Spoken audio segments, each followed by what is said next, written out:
Bonjour, bienvenue à ce rendez-vous ponctuel de Sans détour sur Séné+ et ses partenaires. Nous sommes surtout ravis d'être réunis aujourd'hui pour lancer la série Enjeux 2019. Enjeux 2019 est une initiative de Séné+ à l'endroit de ses internautes pour comprendre les préoccupations des internautes, surtout de confronter les idées des internautes de Séné+ aux ambitions des acteurs du jeu politique. Le jeu politique n'est pas, faut-il le rappeler, un privilège ou la propriété exclusive des acteurs engagés dans des cadres et structures politiques, pour ne pas dire des partis politiques. Et croyez bien que ce n'est pas qu'un simple pied de nez que nous recevons aujourd'hui, un acteur majeur de la démocratie ces dernières années, même s'il n'est pas engagé, encarté dans un parti politique. Maître Mame Adama Gueye, je vous souhaite bienvenue dans cette émission. Merci beaucoup, M. Cissé. Merci beaucoup pour l'invitation et je me réjouis aussi de partager le plateau avec Charles Faye et Lamine Bara Cissé. Quelqu'un avec qui je partage aussi la semaine chronique sur RFM. J'ai le plaisir d'ouvrir la semaine chronique le lundi et Charles Faye la boucle la semaine chronique merveilleusement bien le vendredi. Et ce n'est pas peu que de dire que vous m'inspirez pour mon lundi. Charles, vous n'êtes pas obligé de me rendre le compliment. Merci Cissé, mais je ne sais pas qui inspire qui. Mais en tout cas, moi je passe vendredi, donc bien après. Donc l'inspiré, c'est plutôt moi. Mais c'est l'occasion peut-être pour remercier Maître Mame Adama Gueye, que je n'ai pas vu depuis très longtemps. Cissé, je pense avoir déjà vu sur d'autres plateaux. Les internautes aussi de Séné+ et nos chers amis, parce qu'ils font un excellent travail. Merci Charles. Ce n'est pas habituel dans cette tribune, mais c'est peut-être aussi l'originalité de ces perspectives Enjeux 2019. Je reçois un acteur politique qui, pour le coup, n'est pas l'invité, mais Mohamedou Lamine Bara Cissé sera le modérateur de ce débat. Barézi, comme on l'appelle communément, président du Djefdjel. Mohamedou Lamine Bara Cissé, bonjour et merci de répondre à notre invitation. Bonjour Abdoulaye, très content de participer à cette émission avec mon grand frère Maître Mame Adama Gueye, avec Charles et aussi bonjour à tous les internautes qui nous suivent sur Séné+. Maître Mame Adama Gueye, vous êtes notre invité. Nous sommes à moins de 2 mois de cette élection présidentielle. La liste définitive sera publiée le 20 janvier pour le scrutin qui se déroulera le 24 février. Nous aurons pu circonscrire notre émission à la préoccupation des internautes de Séné+, sondés et qui se sont prononcés pour l'ensemble des sondés à 37% sur leur première préoccupation du Sénégal d'aujourd'hui, sur des questions d'indépendance de la justice. On aurait pu penser que les Sénégalais avaient des préoccupations de manger et boire, mais l'aspiration, elle est ailleurs. Maître, merci de nous recevoir. Vous êtes un acteur de la société civile, j'allais dire du jeu politique. On ne rappellera jamais assez quand même du rôle décisif que vous avez joué dans les années 2000 à l'oreille de ce référendum posé par le président Abdoulaye Wade, parce qu'il faut avoir de la mémoire quand même pour comprendre aujourd'hui les mutations de notre société politique. La société civile a encore été au centre du processus aujourd'hui. On en a beaucoup dit du rôle de la société civile. Maître, on sort d'une première étape de validation de candidature à travers du filtre du parrainage. Ils seront 7. Vous êtes un acteur du processus électoral avec la POSE, la plateforme opérationnelle de sécurisation des élections. Quel est votre commentaire à l'issue de la décision du Conseil constitutionnel de ne passer que 7 au filtre du parrainage? Vous parlez de décision. C'est symptomatique, c'est très important parce que théoriquement, ce n'est pas une décision. Alors la liste des candidats n'est pas encore arrêtée. Oui, non, mais c'est très important. C'est très important parce qu'on assiste à une hérésie juridique. Le terme n'est pas trop fort. Hein? Parce que sur la base de simples procès-verbaux, parce que c'est de ça qu'il s'agit, 20 candidatures ont été invalidées sur la base de simples procès-verbaux. Et comme vous le savez, le terme de procès-verbal renvoie à un constat matériel. Or, le Conseil constitutionnel a une fonction juridictionnelle de contrôle. C'est très différent. Aujourd'hui, au stade initial de vérification des parrainages, sur la base de supports électroniques, 20 des 27 candidats ont été éliminés parce que c'est le Conseil qui dit que ces 20 candidats n'ont pas atteint la barre fatidique de 53 000 et quelques voix sur la base du rejet d'un certain nombre de parrainages pour autres motifs et qui ne peuvent pas être rattrapés. C'est-à-dire que c'est une situation irréversible, créée par un procès verbal de constat. Un procès verbal. C'est énorme. Parce que parmi ces parrainages rejetés, beaucoup ont été rejetés sur la base de simples erreurs matérielles. Beaucoup de candidats l'ont démontré. C'est-à-dire qu'aujourd'hui, on confond deux choses qui sont totalement différentes et qui créent une situation absolument grave. On confond contrôle technique de conformité d'enregistrement à contrôle juridictionnel. Alors que c'est deux choses totalement différentes. La liste aurait dû résulter uniquement d'une décision juridictionnelle qui n'est pas encore rendue. Alors que 20 des 27 candidats sont éliminés.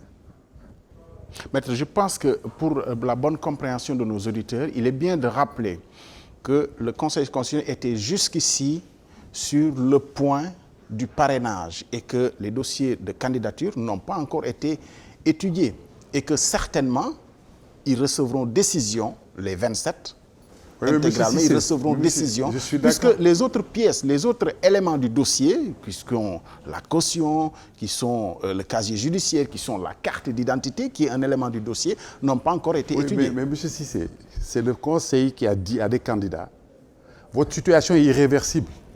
Ce n'est pas moi qui le dis. C'est ça que je veux faire comprendre aux internautes. Sur le parrainage. Oui, mais sur le parrainage, mais si vous ne remplissez pas ces critères, le reste, c'est inutile d'aller plus loin. On vous dit, sur la base du parrainage, votre situation est irrémédiablement compromise. Vous êtes éliminé. Mais le reste du contrôle est sans objet pour les 20 sur les 27. C'est ça qui est grave. Parce que le Conseil constitutionnel a une fonction juridictionnelle. Qu'est-ce que le Conseil constitutionnel connaît de l'informatique ou de support électronique? Ce n'est pas pour ça qu'on a demandé au Conseil constitutionnel de procéder au contrôle. Le Conseil constitutionnel, son contrôle est un contrôle juridictionnel. Le contrôle qui a été fait n'est pas un contrôle juridictionnel. Et pourtant, ça a permis d'éliminer 20 des 27 candidats. C'est ça qui est un problème. Et j'ajoute autre chose. Le Conseil constitutionnel, dans son communiqué, parce qu'il a sorti un communiqué à la suite de la vérification, a dit que son contrôle s'est limité à la vérification du support électronique. Or, la Constitution qui prévoit le parrainage parle de signature. Aujourd'hui, le Conseil reconnaît qu'il n'y a eu aucun contrôle sur les signatures, ce qui est totalement illégal. Même ceux qui sont passés, on peut se poser des questions sur la légalité, parce que les signatures n'ont pas été vérifiées. Voilà la situation. Mais cela veut dire quoi, Charles, Maître Mamademri? Est-ce que c'est parce que c'est la loi qui est imparfaite? Non, c'est la loi qui est impraticable. C'est ça la question. Aujourd'hui, on constate à la mise en œuvre que la loi est impraticable. Parce que si on devait respecter scrupuleusement la loi, le Conseil constitutionnel aurait dû vérifier chaque signature de parrain. Chaque signature de parrain. Ce qui n'a pas été fait. Et le Conseil présente comme une espèce de mansuétude vis-à-vis des candidats, parce que ça a été dit. Nous, on a eu des informations. Le Conseil a dit oui, si on devait vérifier toutes les signatures, beaucoup de gens ne passeraient pas, donc on ferme les yeux. Le Conseil n'a pas à fermer les yeux. Le Conseil constitutionnel doit appliquer la loi et toute la loi. C'est son obligation, résultant de l'état de droit. Le Conseil n'a pas à faire de concession. Il doit appliquer la loi et toute la loi. Et si le Conseil constate qu'il est dans l'impossibilité d'appliquer la loi, qu'il le constate et en tire les conséquences, ce qui n'est pas le cas. Charles. Écoutez, bon, moi j'ai un souci déjà avec le Conseil constitutionnel que je trouve déjà 2 années plus tôt, et puis la décision de confisquer au peuple sa décision de voir si le président de la République pouvait aller sur 5 ans ou 7 ans comme il l'avait promis. Donc à partir de ce moment, ce Conseil constitutionnel, j'ai un problème avec. Et quand on arrive sur le parrainage, j'ai un double problème. Il y a un premier aspect qui est totalement technique, avec 27 candidats qui déposent chacun aux coalitions, chacun soit une liste de 66 000 candidats. C'est ce qui donne au total un peu plus de 2 200 000 et quelques. Et quand nous regardons sur les erreurs qui se sont opérées, on pourrait constater que pour la première erreur, quand vous parlez de 6 000 et quelques doublons ou quelque chose comme ça, vous êtes à 5%. Quand vous regardez certains candidats qui se retrouvent avec 50 000 doublons et ainsi de suite, vous atteignez les 80%. Alors sur 27, quelle est la probabilité pour que la première liste, la 27e liste, trouve quasiment l'intégralité de sa composition dans les listes qui précèdent? Parce que les doublons ne peuvent paraître que dans cette tranche. Je dis la probabilité, si on va jusqu'à 80%, moi ça me pose une véritable question d'ordre du point de vue technique, d'autant que cela ne m'est pas expliqué. Pourquoi? Parce que quand on me dit que sur 1 200 000 signataires, qu'on se retrouve quand même avec 174 000 doublons, qui sont ces 174 000? Est-ce que c'est 174 000 personnes ou c'est un certain nombre de personnes, 10 000, 15 000, qui se sont renouvelées par leur signature? Nous n'avons aucune explication par rapport à ça. Donc il y a deux faillites à mon sens. La première faillite, c'est que le Conseil constitutionnel, qui aurait dû, à mon sens, statuer sur le parrainage, ça veut dire en amont, aussi bien sur le formulaire que sur le côté technique, informatique, pour dire aujourd'hui, aux candidats et surtout aux Sénégalais, parce que ce n'est pas seulement aux candidats, c'est aux Sénégalais, il y a une obligation de rendre compte aux Sénégalais, de dire que compte tenu du fait que nous ne pouvons pas contrôler les signatures électroniquement, parce que vous imaginez en termes de lecteurs ce que ça donne pour chaque candidat et chaque mandant d'aller chercher les signatures, nous ne pouvons pas. Je pense que c'est la première chose qui a été ratée à mon sens au niveau du Conseil constitutionnel, où l'aspect pratique n'a pas été pris en compte. Comment voulez-vous après venir sur la fin de cette affaire, parler de décisions avec des clés qui vont être, une comparaison entre le fichier et les clés qui seront là? Je pense qu'on a été assez léger. Je pense que nous n'avons pas pu, d'autant que nous avions toutes les informations. Les cartes d'identité nous ont coûté, je pense, assez cher. 8 000 francs la carte d'identité, pour ne pas avoir suffisamment d'informations au-delà de l'ID qui aurait pu permettre à n'importe quel lecteur ou au Conseil constitutionnel, soit à l'inscription, à la signature, de rejeter la signature parce que tout simplement elle a déjà procédé à une signature, ou alors de pouvoir dire une confrontation entre les signatures, parce qu'on ne peut pas, aujourd'hui je pense qu'il est très très difficile de dire à moi Sénégalais, qui est signé pour un candidat que j'estime pouvoir se présenter, que le Conseil vient me dire ta signature n'a aucune validité. Ce n'est pas, je veux dire, et après, quel est mon recours, moi, vis-à-vis de ce Conseil qui me dépossède de mon droit? Il y a un autre problème. Mohamed Lamine Barassi, je reviens à vous tout à l'heure pour voir si vous faites le débat a posteriori sur cette loi, sur le parrainage maître. Alors, cette loi, elle a été votée quand même. Elle a été vilipendée, mais certainement acceptée par ceux qui ont bien voulu participer à la compétition. Vous avez été un acteur, vous-même vous étiez lancé dans cette course pour chercher les signatures. Est-ce qu'à partir de ce moment-là, on fait le débat a posteriori sur l'applicabilité de la loi, à partir du moment où on accepte d'aller à la compétition avec ses règles définies? On constate les difficultés matérielles et techniques que vous relevez, mais je pense que la loi dans son application, peut-être que, est-ce que ce débat n'est pas dépassé et qu'on doit aller à autre chose aujourd'hui? Ce ne sont pas des difficultés matérielles et techniques, ce sont des difficultés juridiques. Alors, et comme la loi n'a pas été acceptée, elle est subie. Je dois quand même rappeler une chose. La majorité présidentielle a passé au forceps cette loi, sans débat. C'est important. C'est important. Il faudrait s'accorder aussi sur le terme sans débat, parce que pour la postérité, on peut le dire, il y a eu quand même un débat au Parlement toute la journée, après que la majorité qui a le nombre de députés requis pour le passer, après une motion du président du groupe, du vice-président de l'Assemblée nationale, Moustapha Cissé Lo, on a encore de la mémoire, mais il y a eu quand même beaucoup d'échanges sur cette loi, même à l'Assemblée nationale. La catégorie vote sans débat est une catégorie juridique. Hein. Tout à fait. Dans le règlement de l'Assemblée nationale, il y a des conditions qui permettent de dire cette loi, on la passe sans discuter. C'est comme ça que c'est passé. C'est une catégorie, non, attention. C'était pas tout à fait ça. C'est la discussion sur la procédure. La discussion sur la procédure et la discussion sur le fond, c'est deux choses différentes. Il y a des discussions de procédure au bout desquelles la majorité a dit on fait passer cette loi sans débat. Ça, c'est quand même une catégorie juridique, c'est très important. Et symboliquement, c'est fondamental.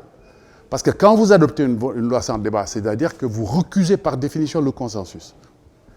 Et toutes les élections, les 2 élections qu'on a passées, sont caractérisées par ça. Et c'est très important dans l'esprit démocratique, le principe du consensus. Quand vous forcez, loi sans débat, et la suite l'a confirmé. Parce que le jour du vote, qu'est-ce qui s'est passé? Dakar était en état de siège. On a interdit à ce qui était contre de manifester. Alors qu'Abdoulaye Wade, quand il voulait passer sa loi, il avait autorisé les gens à voter, à manifester devant l'Assemblée nationale. Le président de la République actuelle était à nos côtés, devant l'Assemblée nationale. Et c'est lui qui décide de refuser. Et j'ajoute autre chose. Rappelez-vous, M. Cissé, à cette époque, toutes les autorités du pays ont sollicité le président pour arriver à un consensus. Suspendre l'application de la loi, discuter. Quelle a été la réponse du président? C'est un camouflet à ces autorités, c'est prendre son avion et partir. Au moment où tout chauffait dans ce pays. Voilà la situation réelle.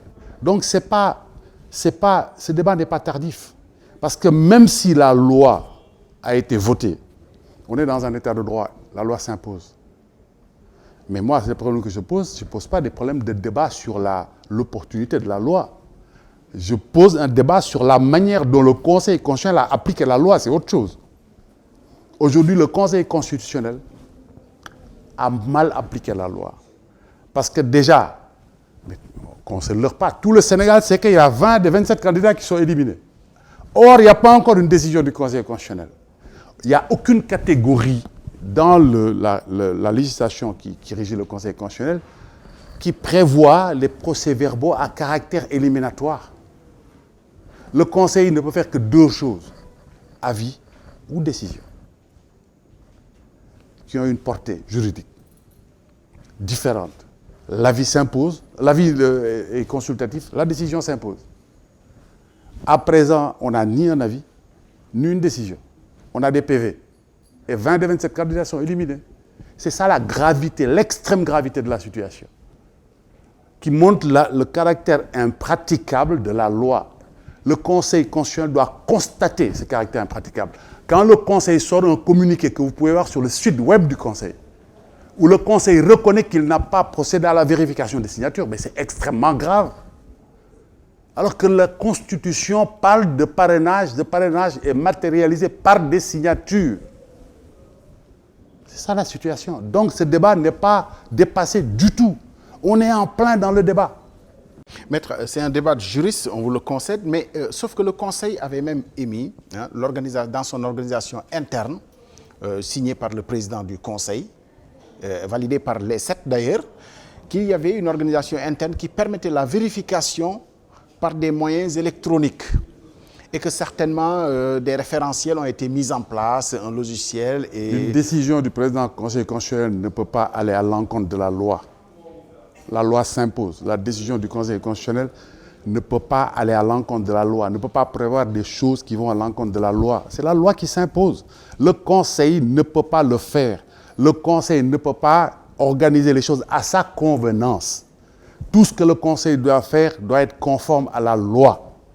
Mais sur au nom de l'état de droit. Sur la vérification matérielle, ce qui a surtout heurté les candidats qui ont déposé, c'était surtout les motifs de rejet. Pour beaucoup, c'était les doublons et autres motifs. Mais les doublons, déjà, ont retenu l'attention de beaucoup de candidats. C'est le moins difficile. D'ailleurs, ils se sont bousculés pour être parmi les premiers à déposer. Est-ce que... Le doublon, c'est le moins difficile. Parce que la question de doublon est réglée par la loi. La question de doublon, la loi dit, si vous déposez, M. Charles Paye a déposé avant vous, vous déposez, on retrouve dans vos parrainages, des parrainages figurant dans la liste de Charles Paye, il y a doublons. On élimine vos doublons, vous qui avez déposé. Postérieurement, vous les remplacez. Ça, c'est réglé. Il n'y a pas de difficulté à ce niveau, franchement. Même si, effectivement, on peut discuter de... Est-ce que c'est vraiment civilisé de dire, voilà, le premier qui dépose, le deuxième... Bon, mais enfin, bref, ça, appliquons-le. Ça ne pose pas de problème d'application. Ce qui pose un problème d'application, c'est une nouvelle catégorie créée par le Conseil constitutionnel qui ne figure pas dans la loi. C'est des erreurs irréversibles, même des erreurs matérielles, irréparables. en disant on constate que vous avez 5 000, 10 000 rejets pour votre motif, vous ne pouvez pas les réparer. C'est ça la difficulté, ce n'est pas les doublons. Charles, je viens à vous. Mohamed Lamine Bara Cissé, vous êtes avec nous, vous êtes un acteur politique. Je ne connais pas encore votre positionnement. Je ne sais pas d'ailleurs si vous étiez lancé dans la course de parrainage pour le candidat que votre formation politique a choisi. Est-ce que vous êtes encore dans ce débat sur l'applicabilité pratique de cette loi? Là, je rejoins sur certains points, Maître Mamad Magaye, parce que le problème du Conseil constitutionnel, pour le moment, par rapport au parrainage, c'est un problème crucial, que tout l'avenir de notre pays en dépend.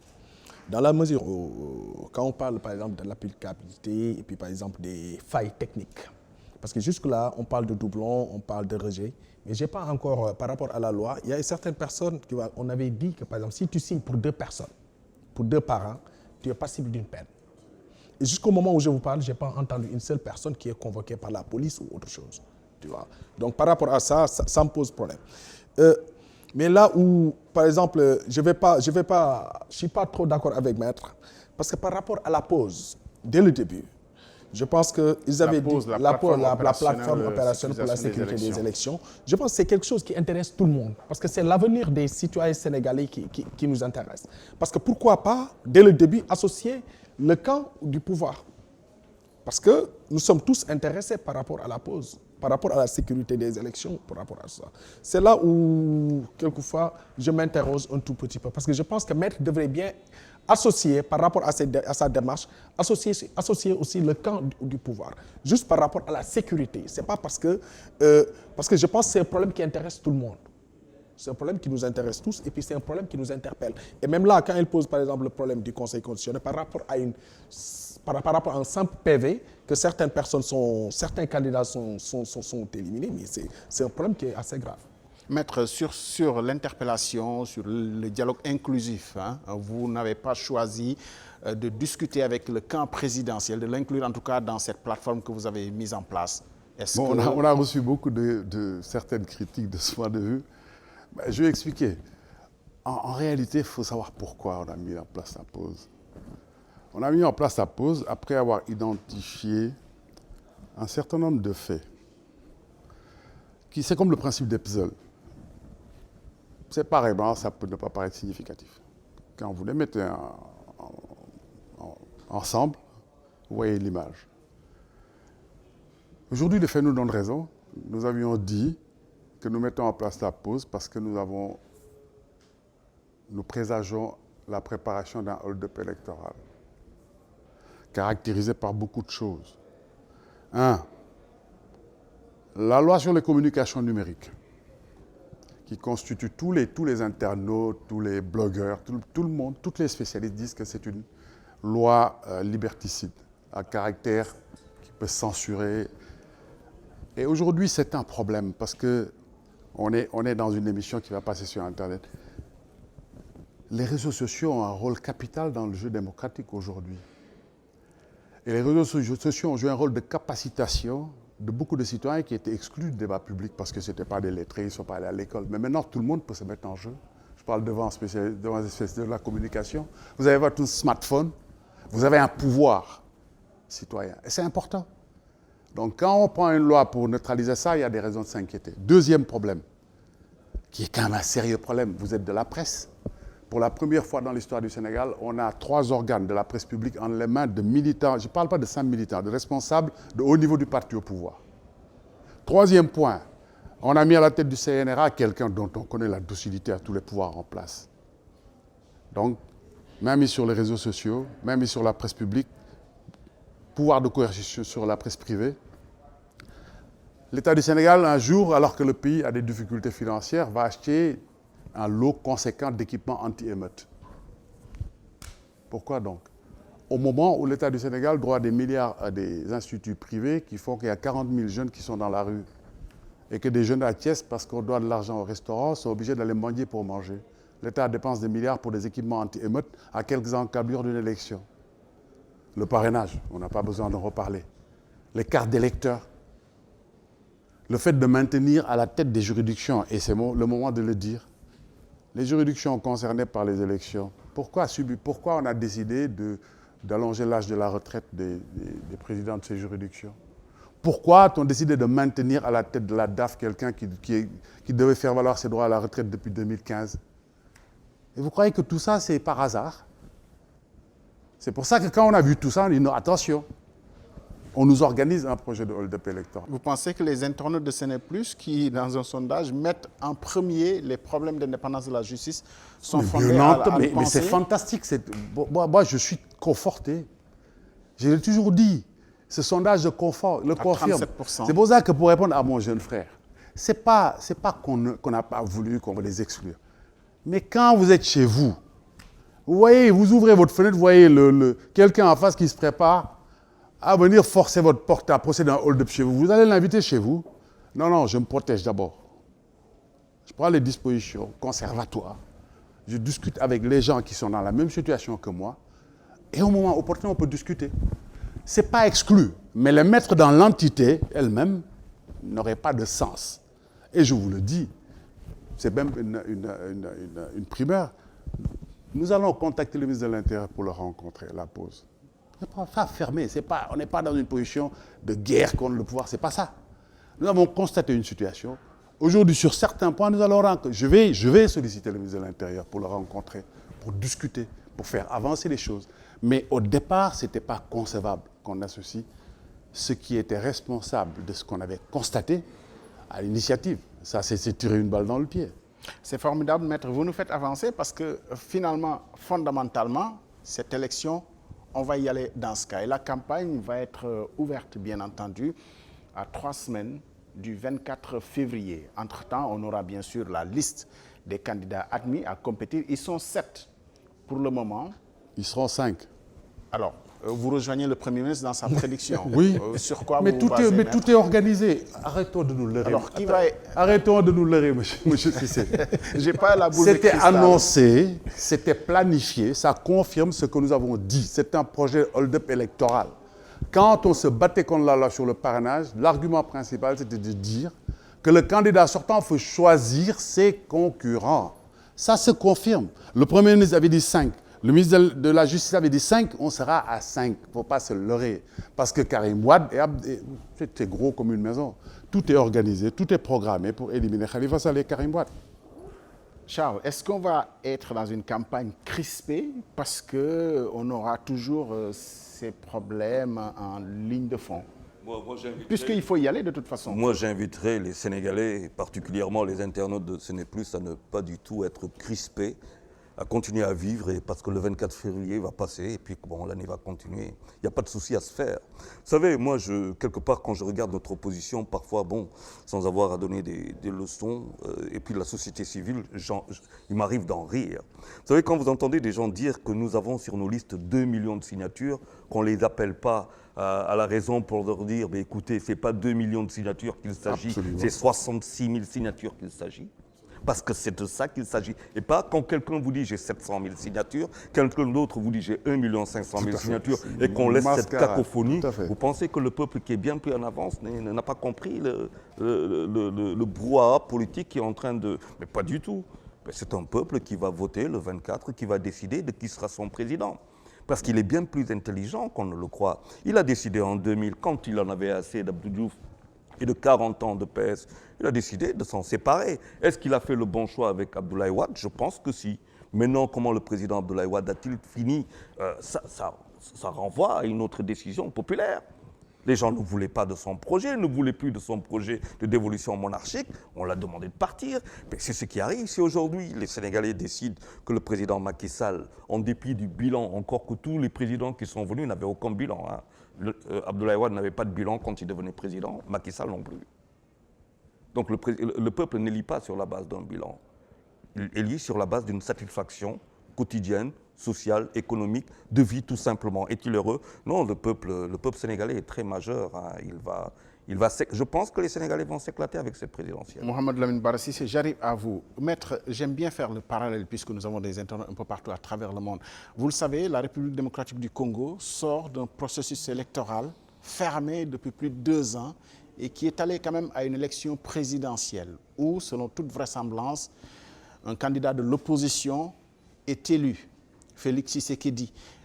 alors qu'on a dénoncé quand même le processus électoral, la machine à voter électronique, le fichier électoral, est-ce qu'en dépit de toutes les récriminations qu'on peut avoir ici au Sénégal, on peut quand même se dire qu'on peut aller à ces élections et que le peuple s'exprimera et que certainement la volonté populaire ne pourra pas être confisquée malgré tout?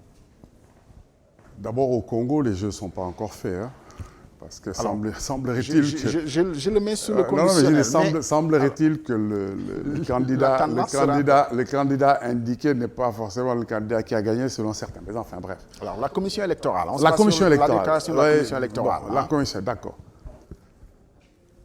Encore faut-il donner aux Sénégalais les moyens de s'exprimer. Parce qu'il y a quand même des questions qui sont en suspens. La question des cartes d'électeurs. Il y a un rapport réalisé sous l'égide de l'État du Sénégal, le rapport MAF, mission d'audit du fichier électoral. Le gouvernement n'a communiqué que sur un point du rapport, qui l'arrange évidemment. Une grosse communication. Le rapport dit que le fichier est fiable à 98,5%. Le rapport ne traite pas que de ça. Le rapport traite de toutes les questions, fabrication des cartes, distribution des cartes, réception des cartes, tout le processus.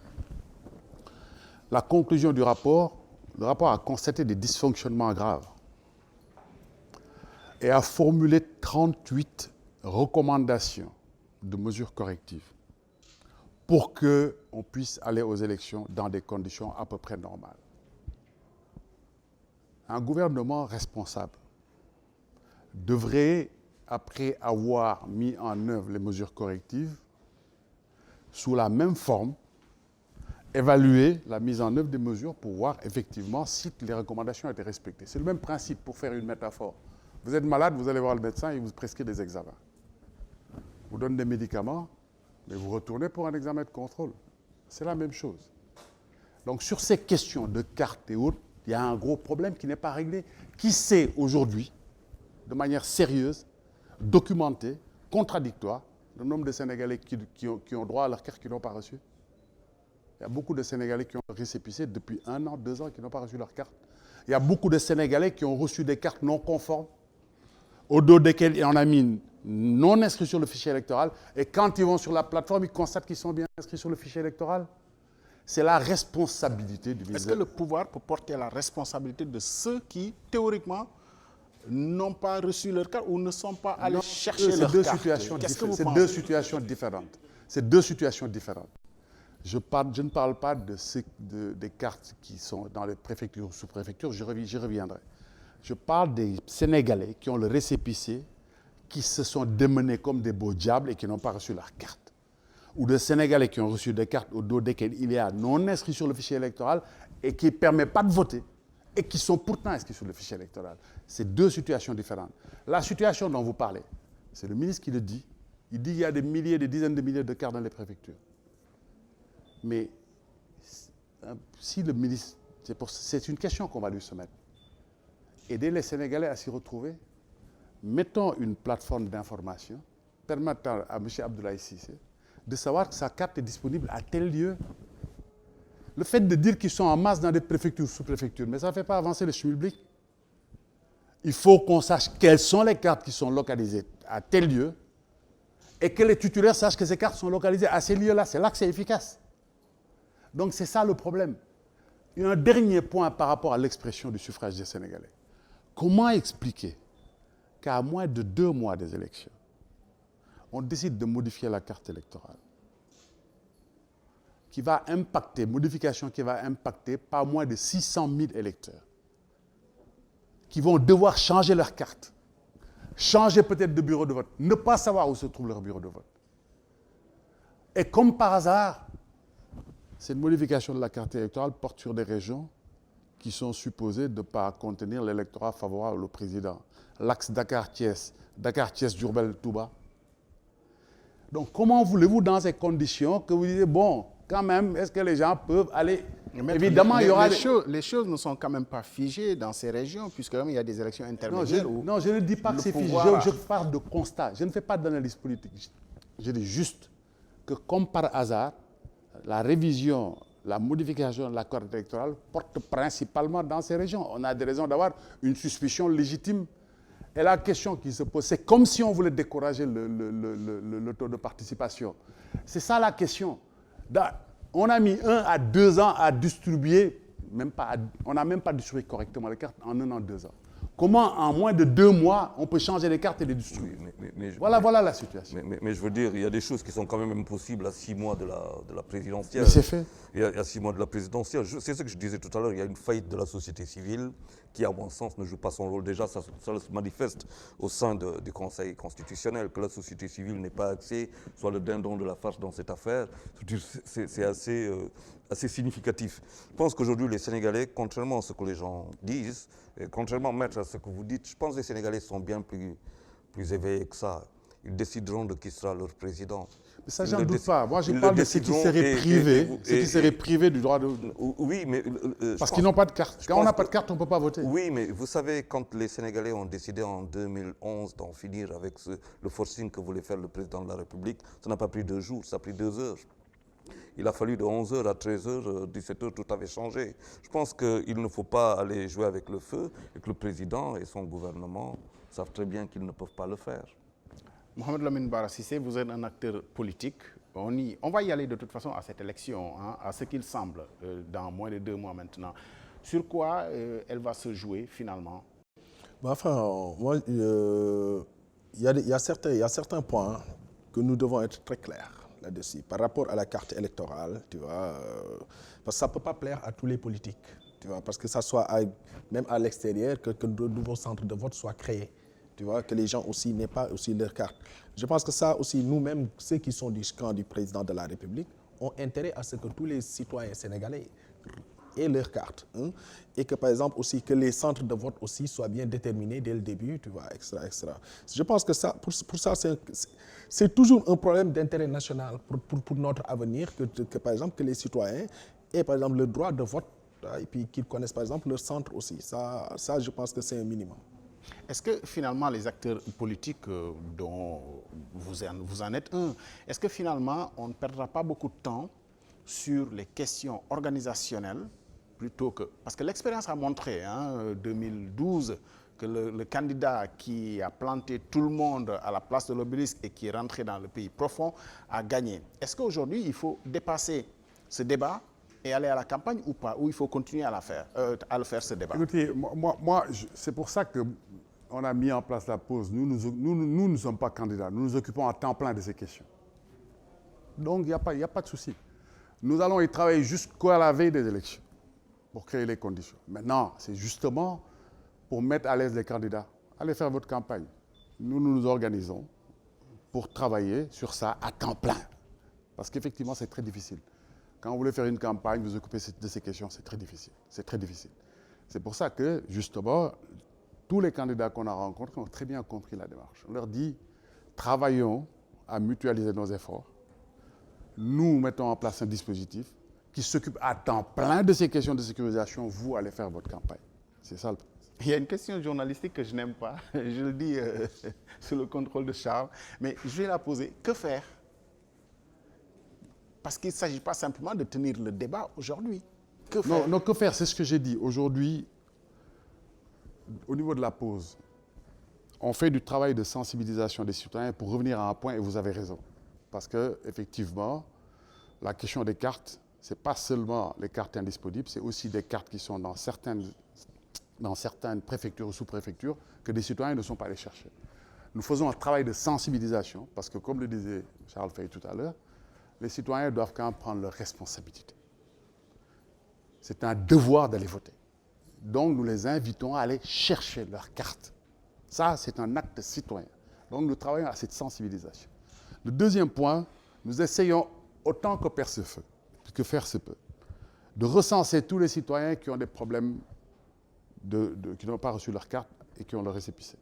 Si on arrive à les recenser, on irait voir le ministre de l'Intérieur en disant voilà des cas, parce que je dois le dire très honnêtement, le ministre de l'Intérieur m'a appelé en disant écoutez, si vous voyez des choses qui posent problème, venez nous voir, on en parle. Donc on va profiter de ça. Si on recense, on voit des Sénégalais qui nous disent moi j'ai ma récépissé, j'ai pas ma carte, on arrive à les recenser, C'est pour ça que nous avons mis en place une plateforme de recensement qui s'appelle samacarte.org pour permettre aux Sénégalais qui ont ces problèmes-là d'aller s'inscrire sur cette plateforme et que sur la base des informations que nous recueillons sur cette plateforme, nous irons faire la démarche auprès de l'administration. Le troisième point, comme j'ai dit tout à l'heure, c'est de proposer au ministre de l'Intérieur de mettre en place une plateforme d'information permettant de localiser les cartes. D'abord une chose, c'est-à-dire que le rapport MAF avait signalé quelque chose, je ne suis pas sûr que ça a été corrigé. Beaucoup de problèmes qu'on a rencontrés à l'élection de juillet 2017 résultaient du fait que les cartes ont été transportées du ministère de l'Intérieur aux préfectures, aux sous-préfectures sans avoir été triées au préalable. Bon. Si c'est la situation, je confirme. Si c'est encore la situation, on demanderait au ministre qu'on rapatrie les cartes à la DAF, qu'on en fasse un tri correct pour ensuite les renvoyer aux préfectures, aux sous-préfectures concernées, en mettant en place une plateforme d'information où les gens peuvent savoir où sont leurs cartes. Vous avez quand même en vue les délais. Oui, non, mais je pense que c'est jouable. Je pense que c'est jouable. Il faut faire l'effort, c'est jouable. En tout cas, c'est le travail qu'on se promet de faire. Mais c'est leur obligation. Très rapidement. Oui, non, mais je suis d'accord, mais s'ils ne le font pas, on est obligé de faire la démarche. Il faut qu'on dise les choses.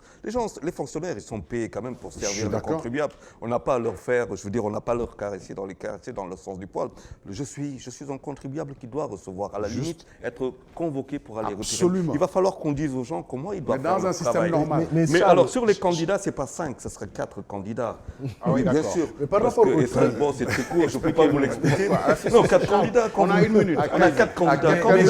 Je vous laisse une minute, Charles. Quand vous regardez bien aujourd'hui quel est le travail, la guerre des libéraux qui va se faire, bon, naturellement, on divise par 2. Et quand vous voyez que vous avez 3 libéraux, mais 2 qui sont dans le camp adverse, et puis quelqu'un qui arrive avec, je veux dire, cette extraordinaire possibilité de se retrouver avec la moyenne qui lui permet de passer, ce qui est assez surprenant. Quand on peut tout de suite définir sa zone d'ancrage. Non, 4 candidats et peut-être avec quelqu'un qui pourrait surprendre à l'arrivée. Mohamed Lamine Bara Cissé. Non, je voulais juste, par exemple, appuyer là où, juste par rapport au tri des cartes. Ce n'est pas que, par exemple, les administrateurs, mais je pense qu'aussi les partis politiques aussi doivent jouer, que ce soit les partis au pouvoir comme les cadres de l'opposition. Parce que nous, par exemple, quand je prends notre cas à l'extérieur, dans les consulats, ce sont les partis politiques et les amis qui s'en charger, par exemple, pour faire le tri et puis sélectionner les cartes pour appeler les gens. Il y a énormément de difficultés puisque vous parlez de la diaspora. Voilà, mais enfin, mais qui peut le plus, peut le moins. L'opposition se plaint souvent d'être exclue par le consul général du Sénégal à Paris. Non, mais enfin, je parle juste par rapport au tri et par rapport à la distribution des cartes. Maître, on ne peut pas vous recevoir quand même sans refaire un peu l'historique. Vous êtes quand même un des précurseurs du Sénégal moderne, en tout cas du rôle de la société civile dans le processus démocratique. J'ai rappelé quand même tout à l'heure ce débat vivifiant que vous aviez organisé pour partager ce référendum de 2001 et d'autres actions. Aujourd'hui, quand même, la société civile, pour ne pas dire le forum civil, qui n'y était pas, la société civile a été au cœur de ce processus par lequel on a commencé notre tribune, le Conseil constitutionnel. Est-ce que vous n'avez pas peur, vous en tant qu'acteur de la société civile, un des fondateurs aussi du Forum civil, qui est l'une des plus grandes organisations de la société civile aujourd'hui, vous n'avez pas peur que cette société civile elle soit peut-être discréditée à jamais dans ce qui est le jeu politique, puisqu'aujourd'hui, beaucoup de candidats recalés disent quand même que cette société a servi de faire valoir.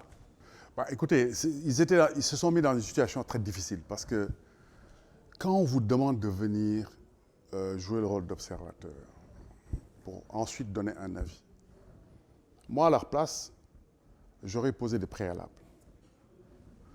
Vous me demandez de venir observer, mais qu'est-ce qui s'est passé en amont de l'observation? Vous avez le souvenir de comment vous aviez procédé en 2000 et les années suivantes, l'implication réelle? Non, mais tout à fait. Parce que nous, en 2000, d'ailleurs, nous n'avions pas simplement fait ce débat sur le référendum. Je dois rappeler, et c'est très important, c'est la médiation de la société civile entre Abdoulaye Wade et Abdou Diouf. Je ne sais pas si vous vous rappelez l'histoire des cartes israéliennes. Quand Wade disait qu'il est hors de question que j'ai eu les élections. C'est une médiation. On a fait des allers-retours interminables entre le palais et le point E pour leur faire admettre le principe d'un audit du fichier électoral sous la supervision de la société civile. Et c'est ça qui a convaincu Abdoulaye Wade d'aller aux élections. Des experts de la société civile? Non, des experts supervisés par la société civile, c'est-à-dire comment dirais-je, des ingénieurs informatiques. Quand je disais aujourd'hui, quand on vous demande de vérifier quelque chose, je l'avais dit aussi à mes amis quand on leur avait invité à venir participer un cadre de concertation concernant cette manifestation-là, sommet islamique-là, avec Karim Wade. Oui. J'avais dit, Là quand aussi, on oui. vous invite, posez les préalables. Vous m'invitez à venir à un moment T. Qu'est-ce qui s'est passé avant? Nous avons rencontré les facilitateurs, la pause. Je leur ai dit, et ils m'entendent, est-ce que vous êtes sûr que le Conseil dispose des outils de contrôle pertinents et performants? Ils me disent, on ne sait pas. J'ai dit, allez voir. Est-ce qu'ils sont en logiciel? Si on m'invite à venir vérifier, je dis, écoutez, qu'est-ce qui s'est passé en amont? On me dit, voilà le logiciel qu'on va utiliser pour vérifier. Je demanderai à savoir ce qu'il y a dans le logiciel. S'ils me disent non, je dis, bon, ok, moi, je ne viens pas. Parce que le logiciel est déterminant. L'observation matérielle de ce qui se passe, les clés qu'on met sur les machines et tout ça, c'est élémentaire. Ce qui est plus important, c'est ce qui s'est passé en amont. Si je ne suis pas en mesure de savoir ce qui s'est passé en amont, je ne m'implique pas. Parce qu'aujourd'hui, on leur reproche quelque chose. Finalement, à tort quelque part, parce qu'eux, ils disent ce qu'ils ont constaté. Mais on était en droit d'attendre beaucoup plus de leur part. Et aujourd'hui, par exemple, dire que nous avons de visu ce qu'on a vu est correct. Maintenant, pour l'avenir, voilà les recommandations. La question, ce n'est pas l'avenir. La question, c'est qu'est-ce qu'on fait aujourd'hui de la situation pour sortir de cette situation. Et de ce point de vue, il faut qu'ils dissocient leur fonction d'observateur de leur rôle de vigie pour la démocratie. Parce que c'est deux positions qu'il ne faut pas confondre. Nous sommes sur ce premier numéro de la série Enjeux 2019. On va essayer de boucler, mais très rapidement quand même, il y a des questions qu'on ne peut pas occulter. Mettre en allant dans cette campagne, beaucoup espèrent aussi qu'il y ait un débat fécond autour des perspectives du Sénégal. On n'a pas parlé du pétrole, des ressources extractives qui vont être déterminantes pour le Sénégal des années à venir. Quelqu'un disait qu'on n'élit pas un président sur un bilan, puisqu'on a élu des présidents qui n'avaient pas de bilan à présenter. Tout de même, le camp présidentiel, le président Macky Sall, veut quand même mettre en avant un bilan des infrastructures, la chance aussi que le pétrole tombe sous son magistère. Est-ce que finalement, on aura ce débat fécond pour sortir de 2019 en ayant de très bonnes perspectives de préserver notre pays? Excellente question. Mais quand vous parlez de bilan, mais un bilan, il y a un actif et un passif. Oui, est-ce côté qu'on du fera pouvoir, ce on ne débat? parle que d'actif et le passif. D'accord, c'est sur des questions de bonne gouvernance? Mais fondamentalement, sur les questions de reniement des engagements, sur les questions de bonne gouvernance, de mal-gouvernance, sur les problèmes de persistance de la corruption, sur les problèmes on avait dit la patrie avant le parti, sur les questions de méritocratie, on avait dit gouvernance sobre et vertueuse, qu'est-ce qu'on a vu? Donc quand on fait un bilan, pour se faire entendre, il faut mettre le passif, l'actif et le passif. Donc ça c'est un point qui est important. Mais pour terminer juste sur la nécessité du débat, il y a actuellement un débat sur Twitter. Il y a une jeune Sénégalaise qui est étudiante en Sciences Po qui a proposé quelque chose qui est très intéressant, puisqu'ils ne sont pas si nombreux. Organisons un débat comme ça se fait dans toutes les démocraties. Ce serait très bien. Mais c'est important. Bon, pour l'instant, le conseiller de communication du président refuse le débat. Il dit que non, ce n'est pas nécessaire, ils n'ont pas le temps. Voilà. Donc voilà. Charles, on peut nous faire confiance quand même. Je vais prêcher pour notre chapelle à RFM ou à GFM. Je pense mais que encore faut-il que le candidat sortant accepte de venir participer au débat. Je pense que ces débats-là auront lieu. La vitalité démocratique du Sénégal. C'est une exigence. Que ce débat... Charles, en 30 secondes. Le pétrole et le gaz, les enjeux de cette présidentielle. Mohamed Lamine Bara Cissé, président du Jefdjel. Moi, je pense que, juste par exemple, je souhaite que nous ayons vraiment des élections paisibles et puis voilà, que ça se passe, que la démocratie et puis que les Sénégalais gagnent, quoi. Fondamental, parce que c'est la paix sociale et la stabilité sont nos richesses, ce n'est pas le pétrole et le gaz. C'est ça. Amis internautes, vous imaginez que les questions étaient très très nombreuses. On n'a pas pu toutes les prendre en considération dans ce premier numéro de Enjeux 2019. Nous étions très ravis, en tout cas, de recevoir Maître Mame Adama Gueye, un acteur majeur de la vie démocratique, pour ceux qui ont de la mémoire quand même, de son rôle, de son rapport à la démocratie. Maître, en tout cas, merci d'avoir été notre invité. C'est moi qui vous remercie. Voilà, je donne rendez-vous à un tout prochain numéro Enjeux 2019. Nous serons avec vous pendant toute la campagne avec nos partenaires. Amis auditeurs, amis internautes, c'est la déformation de la radio, voilà. Amis internautes, merci de nous avoir suivis et on se donne rendez-vous très très prochainement sur Séné+.